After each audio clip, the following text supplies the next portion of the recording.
All right. Well, I think we can go ahead and get started, respect everyone's time. And this first little bit's going to be able to review anyway, and then we'll get into some of the new stuff if anybody else joins us as we go along.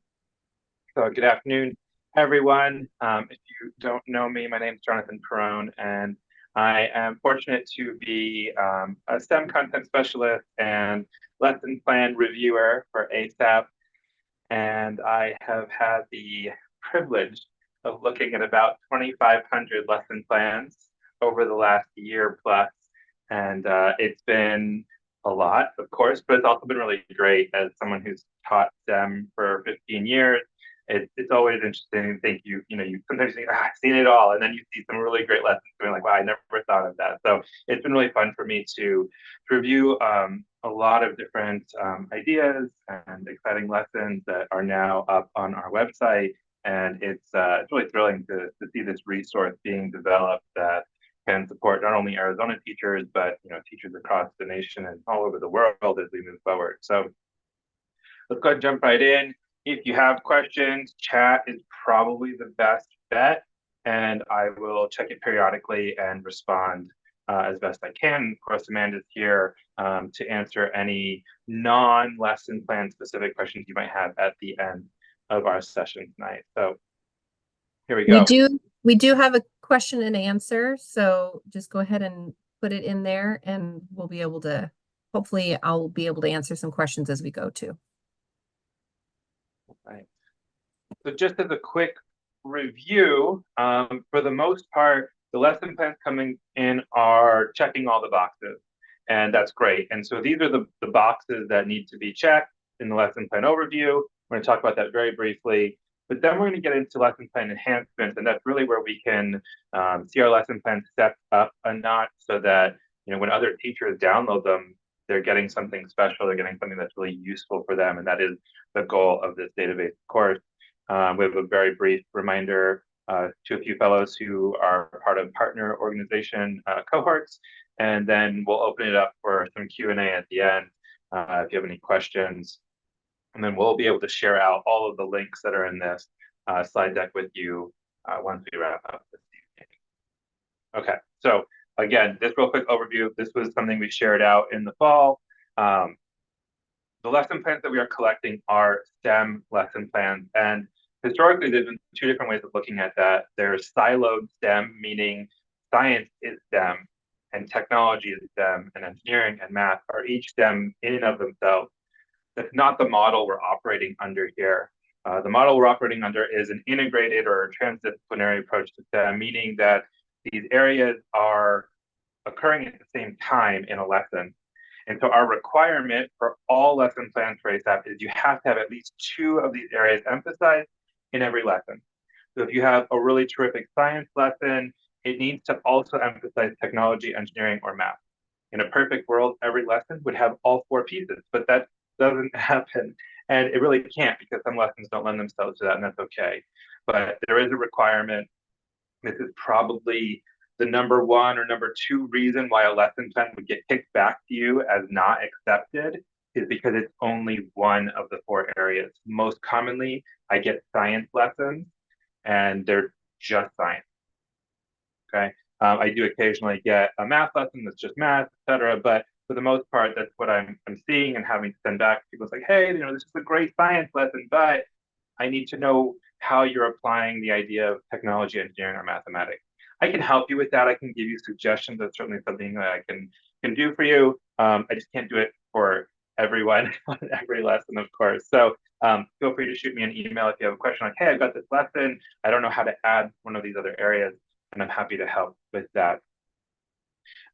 So yeah, that's kind of the big number one. As you know, these are the required components of your lesson plan. It follows the slide deck pre-made for you. All you have to do is fill in your information. The title slide and introductory slide are there for you. Just add your title. Notes and materials, go ahead and take a look at them real quick. This is our title slide, introductory slide. You can just put whatever grade level the lesson pertains to, whether it's first, second, and third, or just fifth, or whatever it happens to be. Put your name where it says author and put the date. This is a really important slide. A lot of times as teachers, we do, as you all know, 100 things without thinking about it, and then 5 things we actually think about and write down. And that makes it difficult sometimes to share lesson ideas with other teachers. Occasionally, I'll get a lesson plan, and I'll be like, this sounds really cool, but a new teacher would have no idea how to do this. And so the notes section is where you can share, like, hey, this worked really well in groups of 2, or, it's little notes to that new teacher who might not understand what they're looking at or how to use it. So any notes you can share there, list of materials, being specific, adding links is always helpful. If it's like popsicle sticks or straws, you don't necessarily need to link that. But if there's a specific stopwatch or a specific probe you're using in a lab or a sensor, sure, link those. Doesn't mean they have to buy them. It just means that that's maybe what's recommended. And you absolutely can create lesson plans that require purchased materials. Like, hey, this is a great lesson for using Lego robotics kits. They're like $400 a piece. That's okay. Because some teachers have that technology, they don't know what to do with it, and they could really benefit from your lesson plan. So having your notes and your materials, and most teachers have been doing a really great job with that. Standards, you have to have at least one standard in your lesson from science, technology, engineering, or math. You can also have standards from anything else: history, art, PE, social studies, anything else. That's fine. That's great. The more you have, the better it is, because teachers be like, oh, wow, I can teach all of these things by using this lesson plan. Terrific. This is probably the second thing that I run into a lot is there's no actual content standard listed in a lesson. And it can be a great activity, but we do need to have it, connected to one of our areas. This slide deck, again, will go out. This has links to the Arizona Science Standards, the Educational Technology Standards. We're going to talk about a bunch today. 2 different options for engineering standards. Arizona doesn't really have K-8 engineering standards. Math standards, computer science, all of those things. Do you have to go through and pick every single standard that relates? You don't have to. But it's nice for a new teacher to be able to be like, wow, this touches on 5 different standards. And that's really great if you can list those. That being said, please don't list standards that do not connect to your lesson. Unfortunately, it's relatively common where I'll see a standard and it'll say, that students are learning about the life cycle of a plant, right? And then I go to the lesson and the lesson plan is, about eating vegetables. And it's like, okay, that's great. That's a cool lesson plan, but it's not going to help them learn that standard. So make sure that they line up. If you need help with that, again, I'm happy to support with it. Just be sure that the standard you pick, you only have to pick one, is connected to your lesson activity. Objectives, we all know objectives. Yay. Agenda is a place, this is like bullet points, something, so that if I'm a new teacher and I'm looking at this, okay, what's happening in this lesson? Oh, I'm introducing the topic, and then I'm doing the activity, and then I'm wrapping up, and then there's a video, and then I'm doing a read aloud. Just kind of real brief. You don't need to write paragraphs of how your activity goes, just to give everyone an idea of what's going to happen in your lesson. Intro, driving question, opening. This could be bell work. This could be a video. This could be a catchy little quote that gets the kids interested or curious. In some of our phenomenon-based science lessons, this could be where students are observing a scientific phenomena that's grabbing their attention, starting the lesson, kicking it off. So lots of different options there. However you're starting your lesson, it's for you to decide. Hands-on activity. This is really intended to avoid lesson plans that are just lecture, not what we're looking for. Sometimes if you have a 4-lesson unit, the first one might be more teacher-led or research-based, that's okay. We just need to make sure that we're getting into some of the hands-on stuff pretty quickly in the unit. And we can talk about those kind of one-off situations. Generally speaking, every lesson needs a hands-on activity. And the more detail, the more pictures you can provide, is really helpful for this slide. I understand that a lot of people are giving me lessons that they haven't done yet this year. They don't have pictures. I get that. But if you do, or if you do it later, you can even email me and say, like, hey, I turned this lesson in 2 months ago. Here's some pictures. Can you add it? I can go in and add those pictures to the lesson, because it really helps a new teacher to be like, oh, that's what this is supposed to look like. Or those are student examples. That's kind of what we're working towards. So sometimes pictures really help seal the deal on what the activity is meant to do and what it's meant to look like. Assessment. Can be formative, can be summative, can be both. It's up to you. These are suggestions to the teacher who's using your lesson plan. Like, hey, this is how I assess the student. I'm walking around with my clipboard, I'm checking to see their conversations, I'm giving them a quiz, I'm having them create a video, I'm having them create a podcast, and whatever the case may be, whatever you're using for assessment, if you have a rubric, that's amazing for a new teacher to get a lesson plan that already has a rubric built into it. That makes it so easy for them to use it and understand how they're what they're looking for with their students, and of course, it supports their students' understanding of their objectives as well. So if you have a rubric, please throw it in there. If you have any questions about how to attach a Word doc or a PDF or a picture, Google Doc, anything like that, just let me know. And I can either walk you through how to add them, or you can send them to me and I can attach them to your lesson plan. So don't let that stop you. If you have a great resource, we can definitely help you get that added. Last one's differentiation. Um, we all know as teachers that our classroom often has at minimum a 1, 2, 3 grade level variation in ability, content understanding. So if we can give some recommendations on how we can remediate, how we can support students who are struggling, maybe they're missing pieces, maybe it's as simple as reducing the amount of work they're doing or reducing the complexity of the work they're doing, whatever the case may be, a couple of notes there is really helpful. And on the opposite end, extension and enrichment, we sometimes have those kids like, oh, I already did this, or I really get this, I got it really quickly. How can they go deeper? Um, back in the day, it was like, you do the odd questions, you do the even questions, and if you're done, do both. Like, no, that's not what we're looking for, not just more work, but how does the student get enriched by this activity? How can they go deeper with it? Maybe there's a connection to a real world project. Again, that's something we can definitely have a conversation about. So that is the real brief overview. So if you have any questions on those, you can pop them into the Q&A or the chat. But that hopefully that's review. Hopefully you've heard all of that before, listened to it from me, or seen it posted on the requirements on the site. Those are the basics. I wanted to quickly kind of get that out of the way, and I want to jump into some things to make the lesson plan more relevant, more engaging for learners. We have a lot of lesson plans.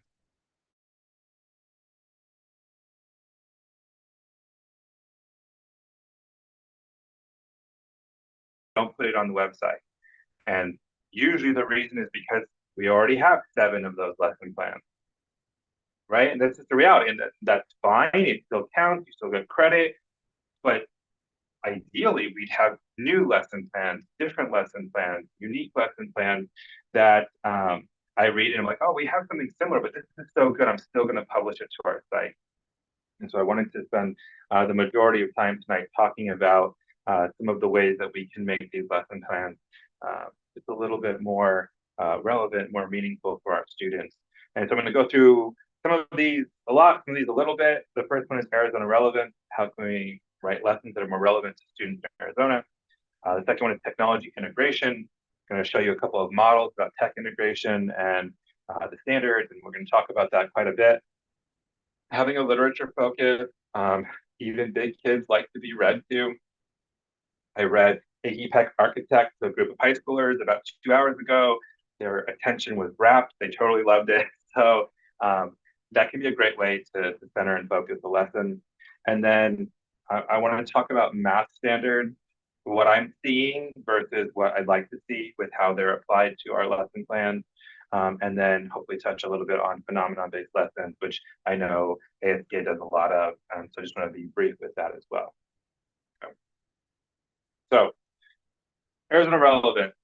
This could be a lot of different things. It could be connections to Arizona environment. We have a number of lessons that are like that. Arizona culture, Arizona history, even more modern stuff, Arizona industries, connecting to partners in your lesson plan. Like, hey, we had SMP come out, or APS will come out, or Intel will come out, or Boeing, or any of these like local companies that'll come out and help, and get your students engaged in a lesson. And that can be really interesting for teachers and for students. So I'm going to go ahead and just show you some examples real quick.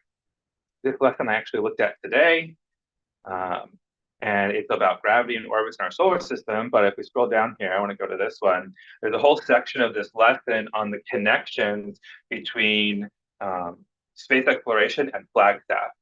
And that's really cool. And yeah, especially for kids who are in Flagstaff, but really any students in Arizona who know about Flagstaff, maybe they've been there. And so this is just a really neat idea talking about what's going on. And it continues to go on in Flagstaff because of the observatory and their ability to continue to work on that. And it's not just Flagstaff, right? ASU, U of A have major stakes in a number of space programs. And it's all happening right here in Arizona.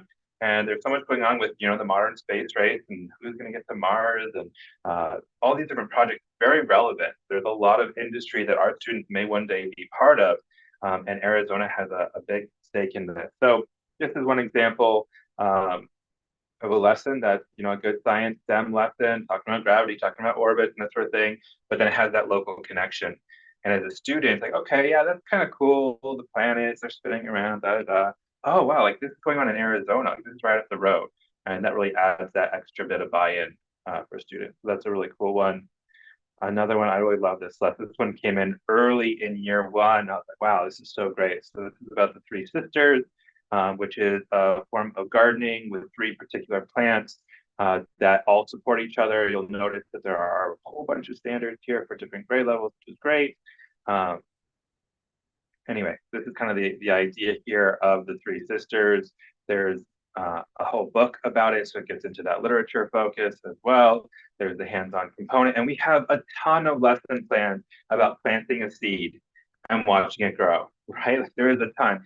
This one really stands out because it's really well done and because it has that relevance of local culture and history. And excuse my pups, they're barking at someone's front. So that's a really great one. Fun, both.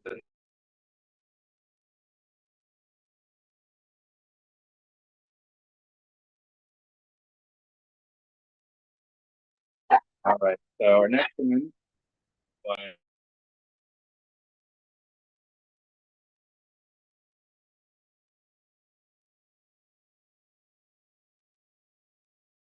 All right. So this is another really great hands-on project, local problem, relates to the I-10 freeway. And so this is a project where students are working on considering how do animals safely cross roads, right? Which there's a lot of jokes in there, but this is certainly no joke when you're thinking about animals, and we see it all the time, sadly, right? We see animals that are hit along roads, and there's all this data. It's really good for that. Talking about data and talk about, okay, all these different, animals that are hit on roads, and it goes through this whole process of explaining what we can do about it. And then you see like students are engaged with this, like they're actually coming up with solutions to a problem and they're considering it. Real cool picture, not from Arizona, but helping red crabs cross the road. Um, and so there's a lot in here about Arizona problems, Arizona solutions, and it's really neat because students are considering the local fauna, right? Local animals and the challenge that they might have because of humans. So it's another great lesson that's very Arizona relevant. Let's see here. Then there's a couple more. Arizona yellow bells, flora and fauna of Arizona. The list goes on. We've had a good couple dozen, but out of, you know, almost 2,000 lesson plans, we've had a few dozen that are really solid Arizona relevant lessons. So this can be a really nice way to step up to enhance your lesson plan, is to think of a local example of how that lesson applies. And sometimes you can start with that. You can, have your students do some brainstorming, like what are some problems that we might see locally? And they can come up with all sorts of things. And so that can really drive a STEM lesson plan. All right. I'm going to jump on or keep this moving. The next one I'm going to spend quite a bit of time on this evening is technology integration. This is probably one of the best ways when you create a lesson and you don't know how to add that second emphasis. Technology is really my go-to because it can apply to pretty much every single lesson that's created, because it can be a lot of what the students are producing or creating to show their knowledge can be done with technology. So we're going to take a look at two models here. You may have heard of them. The first one's the SAMR model. The second is the TIM. The SAMR model stands for substitution, augmentation, modification, and redefinition. Just going to click on that. It's going to pull up here. We're going to take a look at it. And so this comes from Dr. Ruben Quintadura. And the basic idea here is using technology is not always equally applied, right? Sometimes it's great, and sometimes if you could not use technology and have the same lesson. So the first one, the S substitution, it's basically a straight substitute. So instead of filling out a worksheet on your desk, you're filling out a worksheet on the computer. It's exactly the same. You're doing the same work. You just happen to use a piece of technology to do it. There's no change to the actual work that you're doing, right? And that's fine, but that's also the lowest level, right? The next one is augmentation. So it's kind of same thing. You're replacing a worksheet, let's say, with a digital worksheet, but now it's better because now the students are able to maybe include pictures in their answers, right? Which you can't necessarily do when you're working on a piece of paper. I mean, kids can sketch, but actually having diagrams and those sorts of things involved. So technology is still being used as a substitute, but it's a little bit better. And then we have modification. So technology allows for significant task redesign. So this is like, we can't do this with a worksheet. We have to use technology to it. And so it might be something like 3D modeling, right? I mean, I guess you could get sugar cubes out and model things, but we know that any complex shapes or designs, it's very difficult to do on a piece of paper. But we have tools like, let's say, Tinkercad, where students can go in and very easily, very quickly learn how to do 3D modeling, starting at like 5, 6, 7 years old and going all the way up through high school and college. And so you're modifying a task because of the technology. And the last one, redefinition. So it allows you to create new tasks that are previously inconceivable. And so what comes to mind for me are things like rapid prototyping. This could be laser cutting, 3D printing, vinyl cutting, anything where you're using technology now to create solutions to problems. And you can kind of see how that elevates and ramps up as you go through these different levels. Not every lesson is gonna, allow itself to be redefined using technology, but it's just something to keep in mind. We're not necessarily looking just for the S. Everything else would be fine. Whether it's like, oh, I'm giving a quiz, but I'm doing it with Kahoot. Like doing a Kahoot or a Quizzes or whatever technology-based quiz enhances student engagement. That's preferable to maybe it's a paper and pencil version in terms of technology integration. So I'm trying to think about like, I've got this great lesson. I need a second emphasis. Well, what can students use technology for to show you how they understand the problem? Okay. So that's one of the models that we can certainly consider as we think about this. The second one is TIM model, technology integration matrix. This one comes out of the University of South Florida. I'm going to zoom in a little bit. We can see the top part. It's a matrix, but I primarily want to focus for right now on these levels of technology integration. And this is kind of similar to some other ones with inquiry science. There's different ways you can do it, right? You're thinking about integrating technology. This first one, the teacher begins to use technology to deliver curriculum to students, right? So this is like, oh, I'm doing the slide deck as a teacher, right? The teacher is using technology. Oh, I'm showing a YouTube video. I'm going to tell you now, if you turn in a lesson and you say your technology integration is that you have a YouTube video, I'm going to send it back and say, no, that doesn't count. So first of all, the students need to be using the technology. It can't just be for consumption. They have to be creating, producing, engaging with content through the technology. It could be a simulation, etc. Second one, adoption level.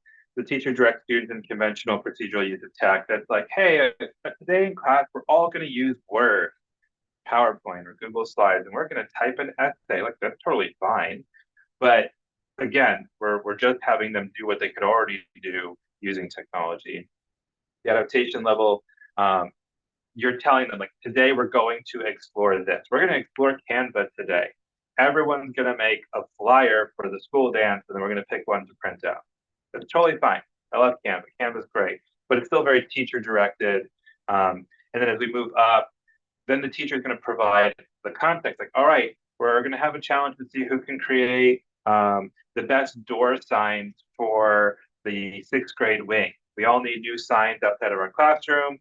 You get to pick the tool you use, and you have kids who are using Tinkercad, and kids who are using Canva, and kids who are using Photoshop, right? They're all using these different tools. They're kind of selecting them, and still teacher-driven for the context, but the students are all choosing the tech to use.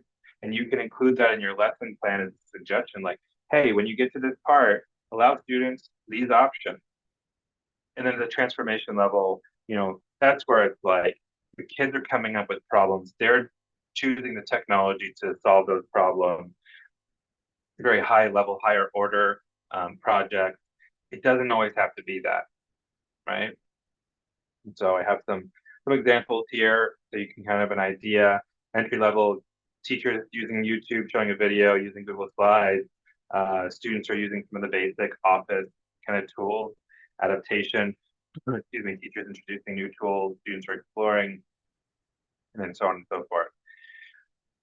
When you have a lesson and you're looking for a way to make it a little bit, enhanced, a little bit better, this can be an easy way to allow students more buy-in, to allow students more creative opportunity.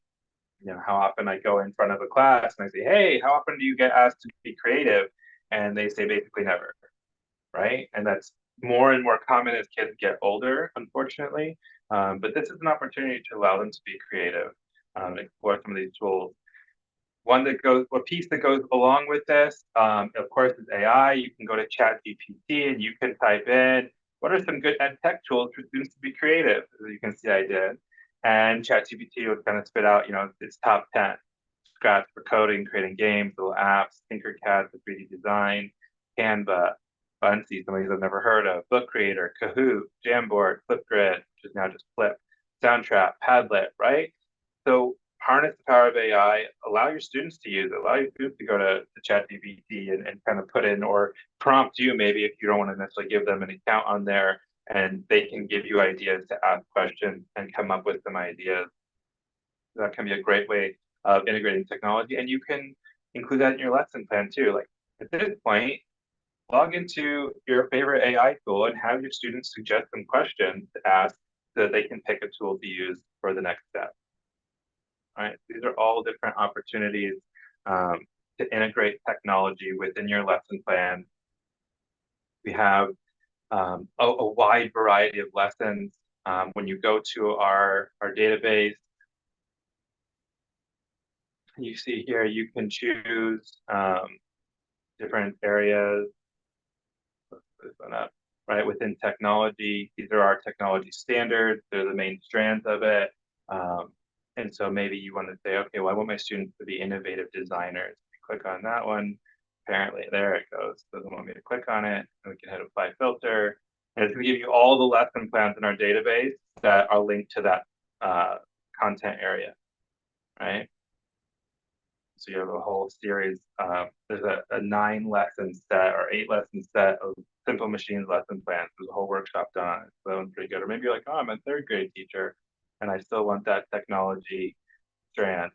You hit filter and it's going to come up and it's going to give you page after page of lessons that allow students to utilize technology. And some of them are tech lessons, right? This is robotics. This one has robots involved, but then this one isn't. Swirl cactus. It depends on the swirl cactus. You have Arizona relevance, technology integration, right? The marvelous Mexican jumping bean is a great lesson that I reviewed a couple of weeks ago. And so you can kind of just take a look through here and get some ideas for how you can enhance your lessons that you're going to turn in using technology. Okay. All right.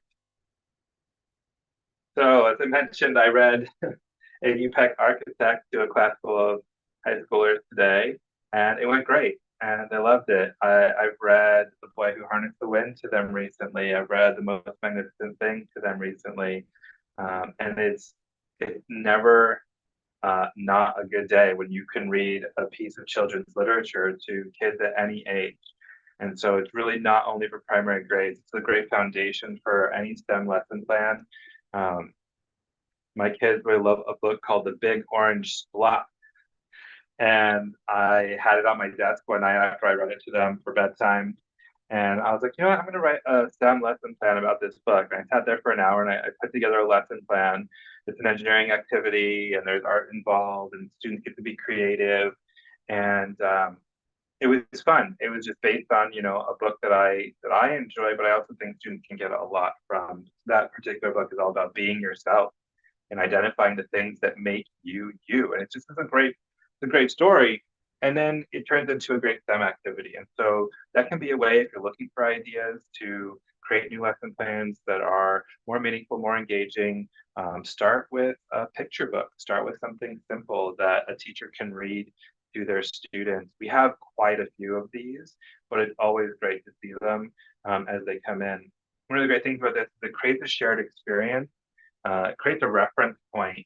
And so when I read The Boy Who Harnessed the Wind, it's a nonfiction story about a young man who created a wind turbine to help his family, right? He used the wind turbine to make electricity, powered a water pump to pump water out of a well to help irrigate crops because they were starving. The crops weren't growing. And so I can then refer my students back to like, well, what did you do that was similar to William? What did you do that was different? How is it, like, well, we both made wind turbines, but he had to cut down trees to build his tower and he had to go to the junkyard to find his motor and his tractor fan. Like they can start recognizing those and making those comparisons. And that's great to include in your lesson plan so that a teacher is like, oh, wow, yeah, I can have this conversation, this discussion with students. And of course, it promotes the integration of ELA. And for all of my K-6, especially self-contained teachers out there, there's a lot of pressure to spend half your day on math and half your day on ELA and science and STEM and social studies. If you have extra time, you can do a little bit. But this is a way to be doing ELA and get the engagement of STEM at the same time. So it's a really nice way to do that. I have just a couple examples on here. This is a really great lesson plan created by one of our Teach STEM fellows through AEF, and it's based on this book, Curiosity, the Story of Mars Rover. There have been some really great books recently that I've seen people talking about, other ones about rovers. And this is just a terrific lesson, engineering, science, technology. It's really got all of it. And it goes through the process and includes, the book. So that's a great one. I recently read Project Hail Mary, which would be more so middle school, high school, but even just reading excerpts from that, there are so many things that go wrong in that book, and the main character has to overcome these challenges. I was like, this would be amazing to run a whole STEM course. Like you could do a whole semester on this book, and every week you read a section, you get to a problem, and then you have your students start brainstorming and building models and trying to figure out how to solve the problem. Then you read more of the book and you find out how the main character solved the problem and compare. Like this is amazing. It would all be based on the book Project Hail Mary. It's by Andy Weir, who wrote The Martian, but it's terrific. So an option for you, especially for those of you with older students. Another lesson plan here that uses the book Those Darn Squirrels. You see the book there. So any of these can drive a great STEM lesson. They often lend themselves to problems, and students have to figure out how to overcome those problems. And that's really a meaningful way to do that. And it works well for our lesson plan. Okay, next one. Not even going to go back in presentation mode because I'm going to jump out of it anyway. What I see a lot of with lesson plans is it's a science lesson or an engineering lesson, and it says, oh, and there's math.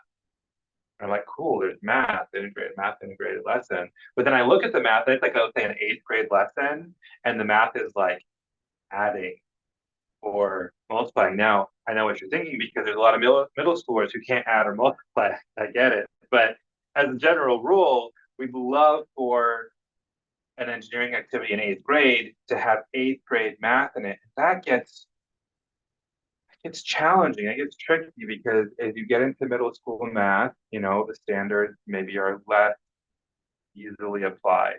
You can go to the ADE site, you can pull up all the standards, but if you want, we can just go to middle school. Let's go to 7th grade. We're going to take a look.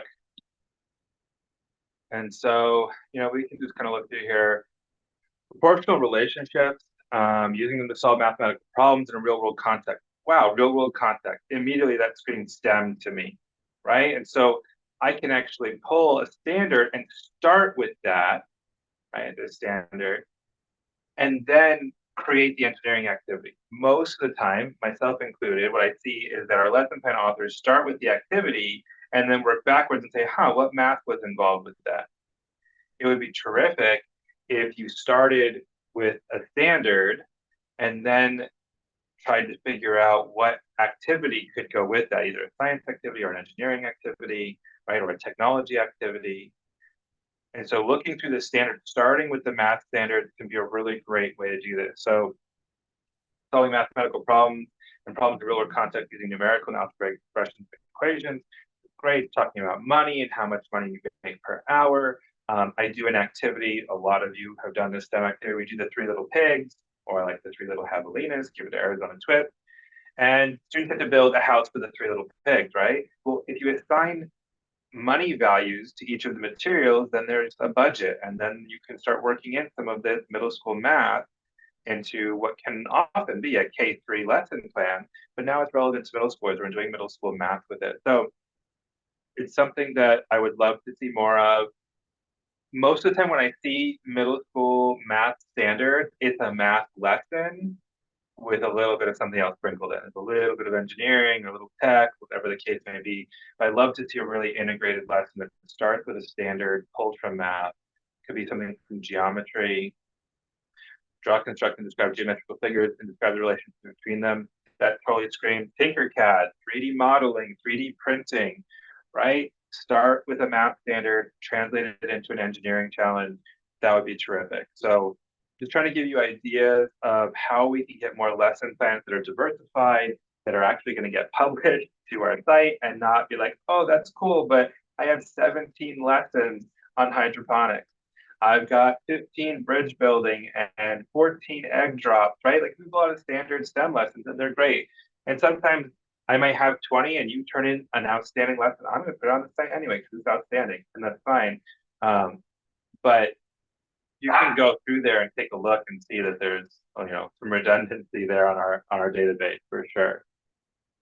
So that's my little spiel about math and math standards being a focus.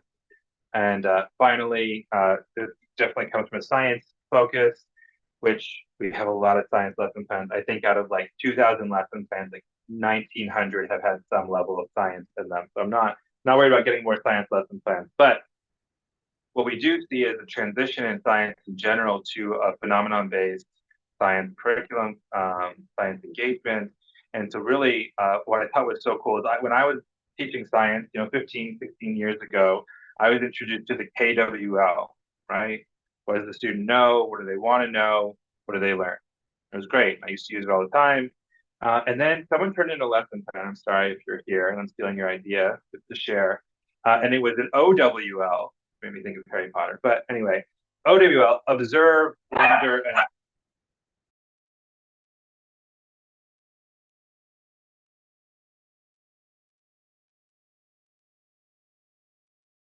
all right, I'm back. So observe, wonder, and learn. And so this is where we're providing a phenomenon. A phenomenon is, something that's occurring in the natural world, and the student can watch it and be like, "Wow, that's so cool. These are the things I observed. The object is red, and it has feathers, and it has a beak, and it's eating seeds. All the things they can see, and then what they wonder. I wonder what it's called. I wonder where it lives. I wonder what species it is. I don't know how many kids would actually ask that, but you get the idea and then go on to explore, right? They do experiment, they do research, and then they can add what they learn. And so I thought this was a fascinating shift on the original KWL. Hopefully this is new for some of you and allows you to start with a phenomenon. And then you can make those connections, whether it's adding in the technology in a meaningful way, or maybe there's some mathematics, statistics, and analysis that goes into your research to make it an integrated STEM lesson. Okay. We have about 20 minutes left. I wanted to just jump back up here very, very quickly. Just a reminder for any of our fellows who are working in a cohort with one of our partner organizations that it's really helpful if you include their logo on the lesson plan. So I shared the lesson earlier, and then I closed it, of one that came from AEF. I think it was in the literature focus, Mars rover. You'll notice that this lesson plan looks different than the ones you normally create. This has been branded by the Arizona Educational Foundation, which is terrific. We have one for the Maricopa County School Superintendent's Office. We have other ones for the Arizona Department of Environmental Quality. So if you're working with one of these partners, please include their branding, check with them, say, hey, what do you want to include? It might just be a little logo to include on the first page. That's fine. I would just ask to share that with all of you, even though probably doesn't mean too much for most. And that's what I've got. So we've got the next 18, 20 minutes or longer if you need me to open it up for Q&A, answering your questions, kind of maybe the bigger questions, you have specific detailed questions about a specific lesson plan, you want to email me a link to the lesson and I'm happy to give you feedback on it. But I want to open up, what question can I answer for you? Will you be sending us the slides that you presented tonight in case, I might have not mistaken a note or something like that? Absolutely, yeah. The recording for this will be shared as well as the slides. That way you'll have all the links to all the standards and the example lesson plans and all that good stuff. Absolutely. I have a question about like some of the materials that I'm using, I've created and they're like on a Google Doc, for example. And on my most recent lesson, I've just added a link to that Google Doc. Is that the best way to do it so that teachers have access to it still? Okay. Yeah, absolutely. If it's a Google Doc in particular, so what my process is, when you send in your lesson plan to the website, I go to the slide deck, and the first thing I do is I make a copy of it and I close yours. So I should never be making any changes to your original slides. The second thing that I do as I scroll through it is I look for any Google Docs, slides, PDFs, same thing. I make a copy of them and then I change the link so that that document now lives on our ASU Google Drive. That way, if anything ever happens to your district Google Drive or you're no longer with that school or district and the access disappears, teachers will still be able to get to it. So yes, please feel free to include links to Google Docs, PDF. If you're not sure how, email me and I can help you out with that. So, great question. Jonathan, I think one time you said like we could use one of our lessons from last year, but we're looking at a different focus. So last time, if we were looking at maybe the temperature of the plants as they were growing, but now we've added solar panels to the garden. We would be able to kind of tweak our lesson, but the focus now is on the new steps that we're doing within the project. Is that correct? Yeah, I mean, I think that's similar to the question I get all the time about like a unit where you have related lessons. And so the basic idea is like, yeah, that's fine. But what the students are doing, the hands-on activity component needs to be different, right? And it sounds like what you're describing is you're growing something in lesson plan one, and then you're adding solar panels in lesson plan two. Like that's totally fine. It needs to be its own lesson plan. It needs to have all the components. It needs to have every piece that's required. But yeah, they can be related, which I think is what you're describing. Can't be the same lesson, but it's blue instead of green or something like that. But yes, as long as you've got new activities in there and it's related, that's fine. Hey, Jonathan, I was wondering if you could address a misunderstanding that we've seen from teachers that they're trying to fit a ton of great information onto the 7 slides in the template. Could you kind of address that a little bit? Yeah, absolutely. The template that I created was a basic framework for you to get started with. Please duplicate slides, add slides so that it looks good, it fits. I end up doing that anyway. Sometimes like I'll get a slide and it's got size 6 font on it. And so I'll copy half of it onto a new slide because it's just faster, but it'd be great if I didn't have to go through that part of it. So yes, if you are filling in a slide and find that the text is getting smaller and smaller, just add another slide. We have some slide decks that are 11 slides or so. That's about the minimum. All the way up through, I've had like 50 slide lesson plans, which are amazing. They take forever to read, but that's okay. I'm willing to do it because the lessons are great. So yeah, I'm glad you brought that up, Amanda. Please feel free to add slides, add pictures, whatever you need. You need to have those pieces that you started with in my template. Beyond that, you can add anything you need to. And that slide deck that you're mentioning, the model that you use, that's available on our On the ASAP website, is that correct? Yep. I just Template? posted the link in the chat. When you go to the submit a lesson plan link where you submit your lesson, there's a link to the template and a link to a sample lesson plan. Although we created this sample back when we had 0 on the website. Now we have thousands on the website. We have lots of samples. But yes, everything's there. Just open it and make a copy of it, and then you're ready to go. Yeah, great question. Just came in through the chat. I don't know, what's the turnaround time? It depends on when you turn them in. The earlier you turn them in the cycle, the faster the turnaround time is. So, for example, between the end of December and today, we've had like 150 lesson plans turned in.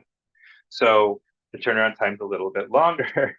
I try to get them reviewed within a week, but it really just depends on when they get turned in, how many are before you. You can always email me like, hey, I turned this in. I just want to make sure you got it, right? Not a problem. I'm like, yep, I see it. It came in on January 7th, and I should be getting to it the next few days. What I'm doing right now, because we have so many lessons, is I'm doing a quick review, which means I'm opening it, I'm making sure that the links work, I'm making sure it has all the pieces, and then I'm closing it. And I'm giving you credit that it's done so that you can get credit for meeting your deadline. Then once I get through this big swath of hundreds of lessons that are going to come in throughout the end of January, I'll go back and look at it a little bit more closely, make sure everything is correct, make sure the standards are right, all that kind of stuff, and then they'll get published. So hopefully that'll let us get through everything. I think I'm about 2 weeks out right now. I think I'm working on January 3rd, 4th, 5th, that range of dates. If you turn something in before January 3rd and you have heard nothing from me, email me. Typically, that might mean I can't open your lesson. And then when I do it, like try to open it, it says you don't have access. I click the button that says request access, which generates an email to you. And then it should say, Jonathan Perrone's trying to open your lesson plan. And you just have to click grant access, and that should be it. And then it emails me, right? It says, hey, so-and-so gave you access, which is terrific because then I know to go back. If I request access and you go into the lesson plan and manually change the share settings, I'm not going to know. So you should email me and say like, hey, I changed it so you can access this lesson plan. So every once in a while, I'll get someone who's like, hey, I turned in a lesson in October. And I said, oh yeah, I requested access. I couldn't open it. And like, oh no, I fixed it in November. I was like, I didn't know you fixed it. So the easiest thing is just to click the link in the email that says grant access, because that'll notify me. If you go in and manually change the share settings, which is fine, email me so that you know that I know that you updated it. Yes, if I have to kick back a lesson plan to someone, I will always let you know for any reason other than I just can't open it. Then you just get the automatic message. But if you turn in a lesson and it's just science, there's no technology or engineering and math, I will let you know. It's like, hey, I read this lesson, great activity. You need to have at least 2 content areas emphasized. And yeah, you will always be notified of that. And so definitely, gonna keep that in mind. Yeah, I'm seeing a couple of messages about, individuals who maybe turn things in. Best bet is to email me. And Tiffany posted my email just a little above, and just say like, hey, I turned mine in on this date. Can you double check? Possibly I requested access and you didn't see that, or it got, put into your spam or something. It's typically what happens. But January 6th was the second question. I may not have seen January 6th yet. So.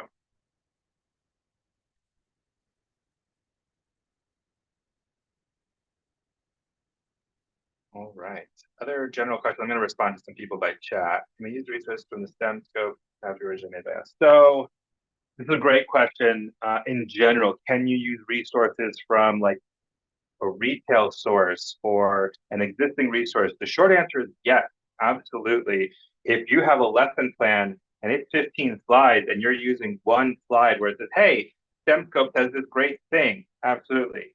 If your entire lesson plan is taken from an existing curriculum, then no, you can't do that. That happens very rarely. I've seen it a few times with things from like Science Buddies. And I'm like, you copied the entire text of the step-by-step activity from, you can't do that, right? You can't use someone else's existing lesson. You can use resources that are out there, link to them. Absolutely. Even if they're paid, you can still link to them. Like, we've had teachers link to Teachers Pay Teachers. That's totally fine. You can't give away things for free that are paid for. So if your school paid $10,000 for some fancy curriculum, you can't give those resources away, those PDFs away for free. You can just say, like, this came from STEM Scopes, blah, blah, blah. Is it a little less helpful because most teachers don't have that? Yeah, but there's probably a lot of people out there who do, and they can actually go, if you say this came from STEM Scopes in your lesson plan, and you go to our database, you type in STEM Scopes, it will find that lesson. So it can still be useful. Yeah.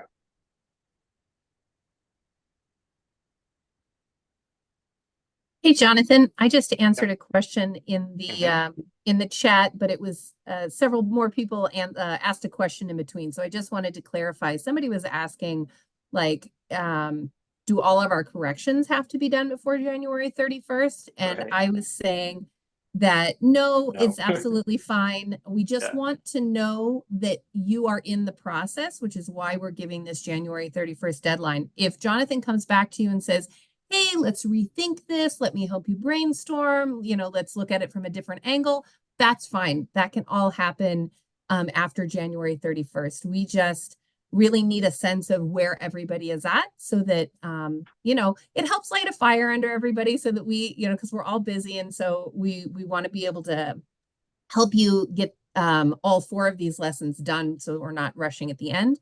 But it also lets us pay you for your milestones as well in sort of a reasonable amount of time. So anyways.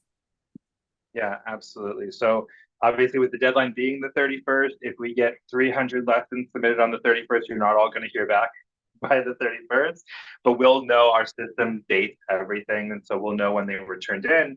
You'll get credit for getting things in on time, even if you don't hear back until, the middle of February that, hey, this lesson plan is missing something. That's okay. As long as you turn in your initial lesson plan on time, that's fine. Assuming you actually follow through and fix whatever needs fixing, you'll have the rest of the time. Remember that everything doesn't have to be done until the end of the semester. So we're trying to keep this paced out for everyone's benefit, and that's why this deadline is occurring at the end of January.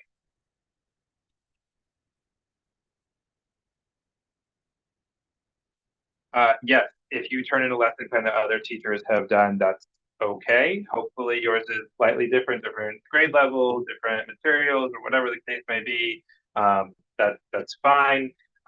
Ideally, every lesson that came in would be brand new, but we know that's not going to happen because 1, I don't expect you to look through 2,000 lesson plans on the website, and 2, we don't necessarily need only one of everything because we do want things to be different grade levels and different perspectives, maybe use a different resource. So that's fine. Yes, you can continue to submit even if you later realize there's other ones on there. Am I checking them in the order you received them? Generally speaking, I'm checking them in the order I received them. The vast majority are lesson plans 1 and 2, so they're for this milestone.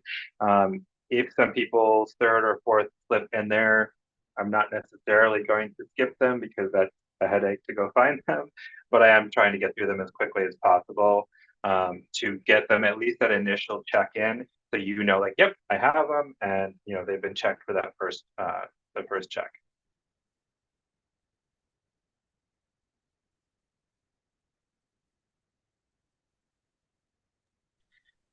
I wanted to just give everybody some perspective because I know that paychecks are important to everyone. And I just wanted to give you sort of an idea of when to be expecting things. So I'm not saying this as you should be seeing it within this amount of time. And if not, please freak out. That's not what I'm saying. I just want to remind everybody that, Jonathan's working really hard to get these lesson plans looked at, but even now he has a 2-week backlog and we're not even, we're still 2 weeks out from the deadline.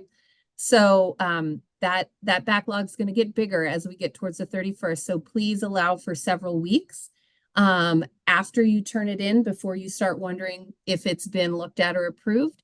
And then after that lesson plan's been approved, we have to be thinking in terms of 8 weeks for accounts payable to actually cut you your check, send it to you, and receive it in the mail. So a few weeks for Jonathan to look at the lesson plans, a few weeks for accounts payable. So it's quite a long time after this January 31st deadline. So February 1st, please do not be looking for a check unless you turned in all of your stuff 2 months ago. So just to give that perspective to people is really helpful so that you're not worried about it. And sometimes accounts payable is pleasantly surprises us and it's way shorter than that. But if we sort of keep a 6 to 8 week idea in our head after Jonathan has approved the lessons, then it's just everybody's happier. Then all we have is pleasant surprises. Amanda, on the PD, was that 10 hours of online and then 10 hours of like in a setting working with people? Can you tell me the total hours again? Great. Great question. So just 10 hours total. That could be 10 hours all online. That's part of why we made the 10 hours be anything, because I know that some of you are looking at workshops that are later in the year that will fulfill most of your hours. But yeah, it's just a total of 10 hours of any kind of hours. And then 2 lesson plans for milestone 2. And that's it. So we are asking, just to clarify the question, for anybody who is in year 1, we had said in year 1, it was a preference for you to have at least 20 hours in person. And for year 2, that has become a requirement, although, we, if you have some sort of extenuating circumstances or you're in a particular cohort that is doing things a certain way, we're very flexible about that. We just need to know about it ahead of time. But in general, we're asking everybody to do 20 hours in person, a minimum. But we don't care what kind of hours these 10 hours for milestone 2 are. For the project, then the total was 20 hours then for the entire project, right? Throughout the year. 30 hours total, 20 hours in person, 10 hours could be online or another 10 hours in person, 30 hours total. Thank you. I've got a quick question regarding the PD hours. I'm in Bullhead City. We're pretty much almost in another state, but I have no problem traveling. I've been to Flagstaff twice. I got stuck in that major snowstorm a couple of weeks ago. Drove my truck into a ditch. It was awesome. It was awesome. Oh no! Yeah, but in case, like, say, and with the cohorts I'm with, I should get the more. Well, actually, hopefully, I'll get more than the 20 hours in person PD. But if by chance something happens and I can't complete the 20 hours in person, but I do have the total 30 hours, do I talk to you or Jonathan or Mr. Or Mr. Mike? Yeah, Mr. Yeah. I call him Mr. Vargas because Mr. Vargas, yes. Okay. Mr. Do Vargas. I talk to him about, hey, Mr. Vargas, I'm 2.5 hours short in my personal, but I've got 20 hours on online. Would that be appropriate? Yeah, just email STEM teachers .asu or STEM teachers at asu.edu. And Tiffany's the one that she's phenomenal. She keeps track of all of that. Burge, you and I have talked a bunch of times. We know how far away you are, and we know what a great sport you are, and we appreciate you. We know you're working hard to get those in-person hours. And so I know that some people are working harder to get their in-person hours than others, and we acknowledge that. And and I just wanted to, so that's fine. Please just be in contact with us. That's all we're asking. For those people who are 4 hours away from any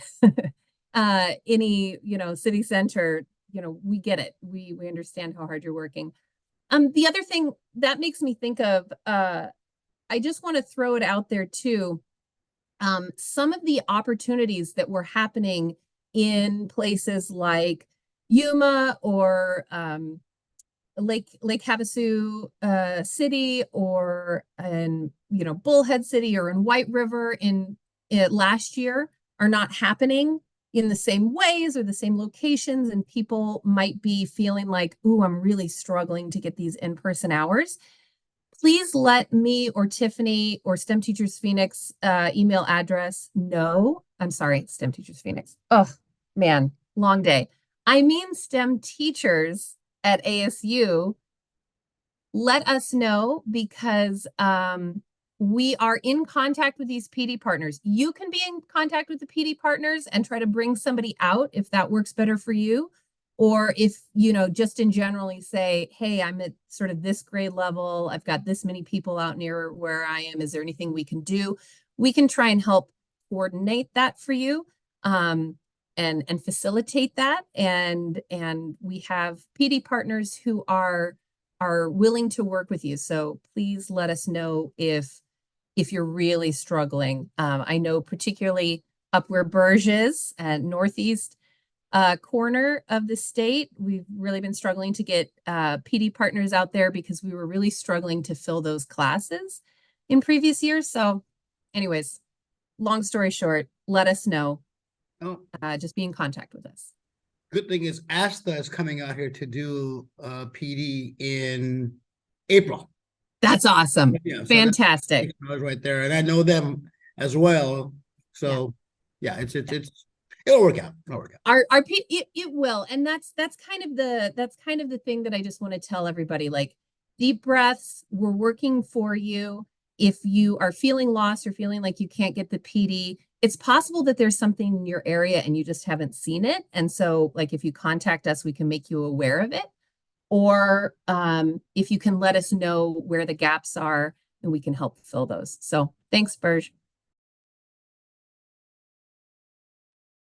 Thank you. Thank you. I gotta run because I got an award ceremony. So thank you for everything. Have a wonderful weekend. I just want to make a quick point, because I've had a couple of emails during the training. How I do this is I usually pull a page of submissions, which is 50 lessons, and I put it into two groups, and then I review half of them, and then I email everyone in that half. And then I do the next 25, and I email everyone like, hey, I've done this. So you may get an email that says you've had one lesson reviewed, and your next lesson plan could have also been turned in. It's in the next group. That's okay. But it also means that some of the lessons I reviewed earlier this week on Tuesday or Monday, where the case may be, even though they've been reviewed, you haven't received an email yet. And so that may also be the case. So I'm working through that. Right now, we are on January 3rd, getting reviews. But even if you were on January 1st or December 31st, you may not have gotten an email yet, because they're in that group waiting to be sent out. Like, hey, all you people, you've had 2 lessons, accepted, or this group, you've had 3 lessons accepted. And that's kind of the system that I use. So I'm writing back some of your emails right now to kind of give you that update. But like Amanda said, we're sitting at about 2 weeks right now. Hopefully, I can get through the lessons that are turned in the next 2 or 3 days, and then the next big chunk of lessons that are going to come in before the 31st will probably be reviewed at the end of the month or early into February.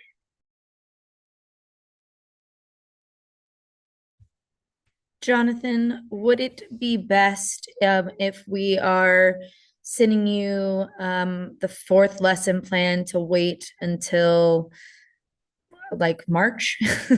Is that a preference? It's really fine if you turn them in now. If you'd like to wait out of consideration, you can, but I don't ever want it to be like, oh, I forgot that I didn't, if you have it done and you're ready to go, feel free to turn it in. Originally last year we had said only turn in the first 2 at this date, but for the most part, when I look at the submissions, the vast majority of lessons that I have are lesson 1 and 2. Not a lot of people are on 3 and 4 yet, which is totally fine. But yeah, either way, but I appreciate you asking. And then Amanda, I have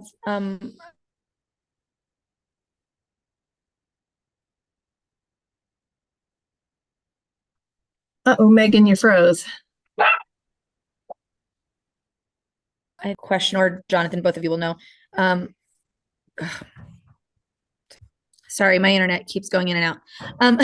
So you guys were all frozen. My project I'm doing with my current group of students, I'm an art teacher, so my kids rotate through, and I won't see them again until testing. And so I need to make sure that I am getting the pieces that you need. Do you need like photographs of the project, or like the project I'm doing is sound related? So do I need to do like a video clip without the kids in it? Do you know what I'm saying?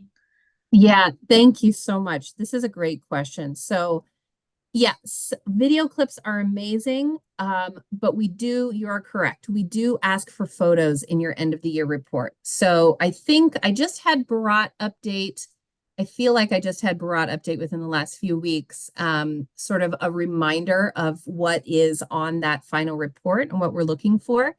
And I don't want to go into too much detail about it because I think it will make people think about it a little bit too soon, but you are absolutely correct. The big pieces that we're looking for are a description of that project, photographs about that project, receipts for all the materials that you buy. I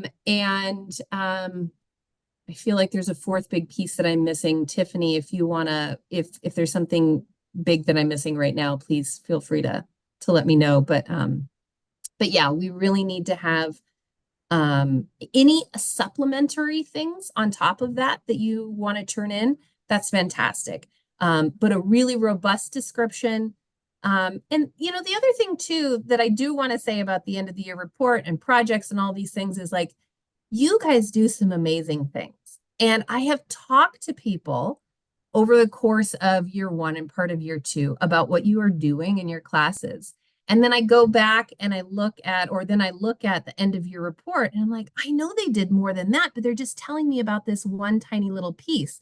So, feel free to boast about whatever's happening in your classroom as much as you would like. Like, if your project is one piece, but it's the culmination of a whole, semester or a big project that's happening, please let us know about all of it. You don't have to give us photographs of every step of the way. We just need some sort of photographic evidence to make sure that something's happening in the classroom.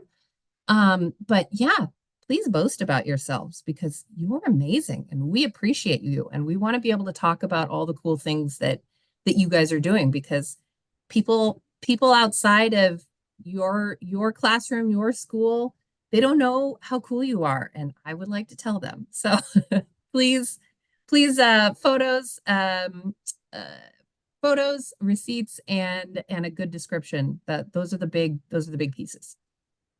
Okay, thank you. And I'm sorry, I know I'm jumping ahead, but I physically have a group of Yes, students you need doing to. the project today. And I was like, okay, I took the art portion of the STEAM project. I took photos of that. And I was like, but how do they want me to take a picture of the music technology spheros that I'm using? So I just wanted to double check that I'm covering all my bases. So thank you.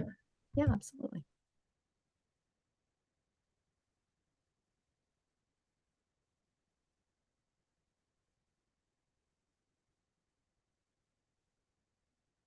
So I have a question about the project because I teach high school chemistry, so it's pretty specific. And we don't have science fairs and STEM nights and things like that. Especially because I have 2,000 kids basically at the school. But is it okay if the project is just based in my classroom with the probes and stuff that I'm buying that we're going to use throughout different labs and things like that I buy to supplement and add to some of the labs and stuff like that? Sure, absolutely. Okay. STEM nights are flashy and fun and they impact a lot of kids. So, the numbers look great for us. But, in terms of really in-depth change with your students, that's going to be really impactful for them. And that's great. That's exactly what we're looking for too. So, some of the best, in terms of people that we've shared information about their projects that they've done, some of our favorite ones have been, even, 25 kids in an elementary school classroom and they're doing circuits. It's just a particularly impactful lesson, really great connections, hands-on, maybe, it has all those pieces that Jonathan was talking about, doing some of this curriculum and implementing it in your classroom can absolutely be part of the project. In fact, Okay. not to freak anybody out, but in terms of original intention, it's in our minds, it could all connect in your classroom so that it's not like 3 separate pieces: PD, project, lesson plans. You could go to a PD that would help you write lesson plans that then you'd implement as your project into your classroom. That is also completely reasonable, because we're not trying to get you to do just an absolute ton of extra work. We're just trying to help you get the materials and the supplies and the support for the things you want to do. Okay, thank you. Mhm.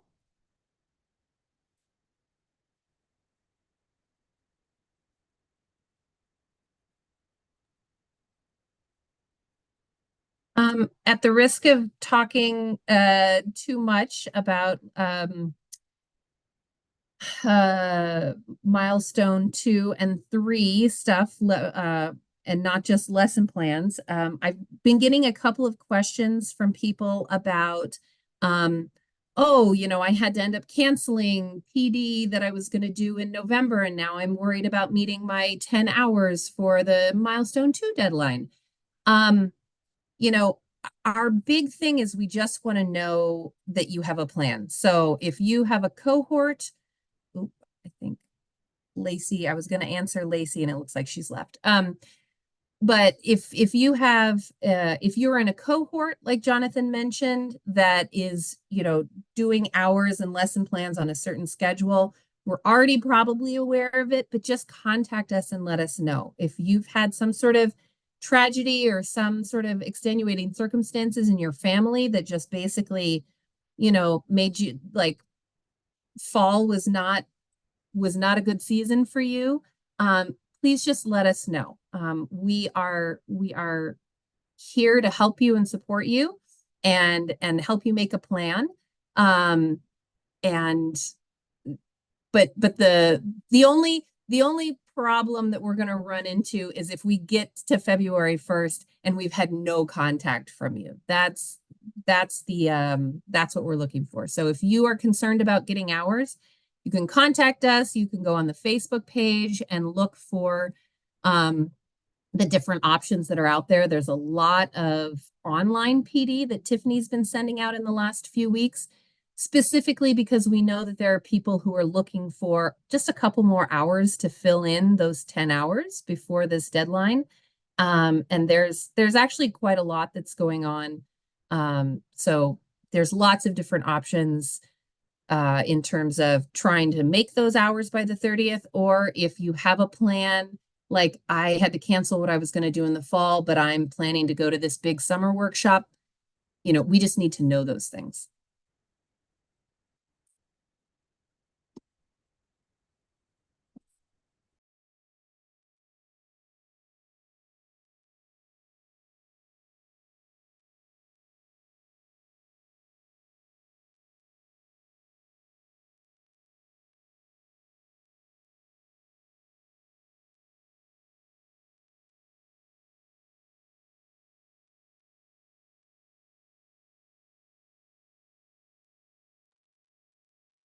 I think that I'm done with sharing content with all of you tonight. So if you don't have questions, you can definitely feel free to head on with the rest of your evening. If anyone who's still here does still have a question, I'm happy to hang out for a few more minutes. Otherwise, you can certainly email me and we'll be getting back to those tonight or tomorrow. Thank you so much. It's very informative, and thank you, Amanda, as well. I appreciate it. We'll talk to you soon. Bye-bye. Thank you, guys. It's always good to see you. Okay. Jonathan, I think I missed this, but I do have a question. Is there a way when you're looking at the technology to see if there is already a lesson plan on the database that specifically uses Cricut? Like, is there like a way that I can like search and say, type in Cricut, so then that way I make sure that I'm not creating something that already has a cricket lesson. Yeah, I can tell you that you should totally do a lesson with cricket because I love them and I've always had them in my maker spaces, and I'm Mhm. not sure we've had any. But yes, you can do keyword searches. Absolutely, it'll search through the descriptions, the lessons, all that fun stuff. And so if anybody's written anything about cricket, it should come up. But definitely not something you need to worry about with redundancy because I don't think we've had a single lesson using a cricket. So So I've that'd be been great. trying to, I almost feel like, and I think it's just because it's the art teacher, I seem to have to justify my existence. And so I'm always justifying, I'm like, okay, I don't want them just thinking that like I bought a cricket and I'm like, hey girls, crafting club, like, you know, that I'm actually wanting, I had specific ideas with certain students and certain standards in mind. And so I just didn't know if there was, I didn't want to like repeat something. Okay. So I appreciate that. Thank you so much. I No, appreciate you're you. good. I know And I'm the crazy one just with in all the general, we questions. don't have a lot of stuff that has a really great integration with art. So I'm always excited when I see those lesson plans come in. Because my thing is I always ran a STEAM lab. I always had the arts as a major component of creativity within STEM. And so, yeah, I think that's great. Okay. Thank you so much. I appreciate you.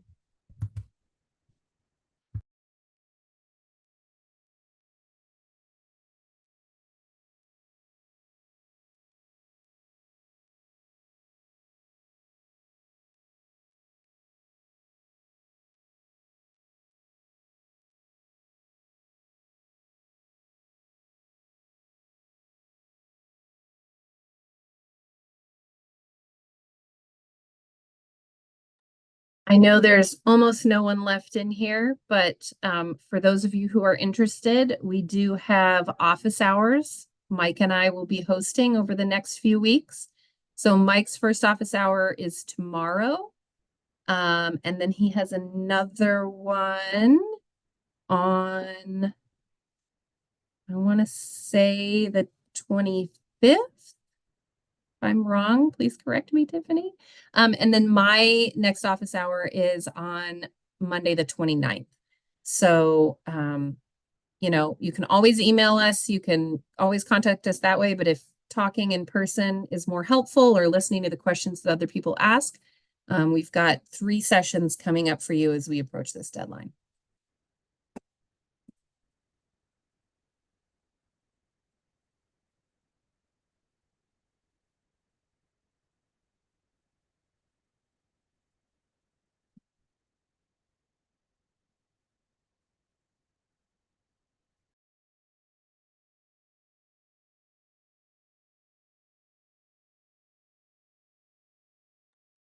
Thanks for posting that, Tiffany.